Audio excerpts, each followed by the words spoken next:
மக்களே வணக்கம். இன்றைக்கி 3வது வாரம் வெற்றிலை தீபம் முருகனோட அருளால் போட்டு முடிச்சாச்சு. விளக்கு எரிஞ்சிட்டு இருக்கும்போது வீடியோ எடுக்க முடியல, நான் எப்போ எடுக்கிறேன். வெற்றிவேல் முருகனுக்கு அரோகரம்.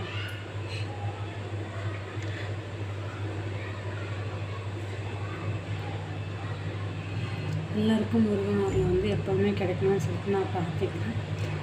முருகனோட அருளால் தான் நான் 3வது வாரம் வெற்றிலை தீபம் போட முடிஞ்சிச்சு. இந்த வீடியோ பிடிச்சிருந்துச்சுன்னா லைக் பண்ணுங்கள், ஷேர் பண்ணுங்கள், கமெண்ட் பண்ணுங்கள். மறக்காமல் நம்ம சேனலை சப்ஸ்கிரைப் பண்ணிக்கோங்க. வெற்றிலை தீபம் பார்த்திங்கன்னா 4 வெற்றிலை வச்சு அதுக்கு பொட்டு மஞ்சள்லாம் வச்சு அப்புறம் இதோட காம்பை கிள்ளி விளக்கில் போட்டு நெய் ஊற்றி விளக்கேற்றினேன். எனக்கு தெரிஞ்ச மாதிரி இது முருகனோட அருளாக ஏற்றிருக்கேன். எப்படி ஏற்றணும்னு சொல்லிட்டு தெரிஞ்சவங்க கமெண்ட். வெற்றிவேல் முருகனுக்கு அரோகரா. வெற்றிவேல் முருகனுக்கு அரோகரா.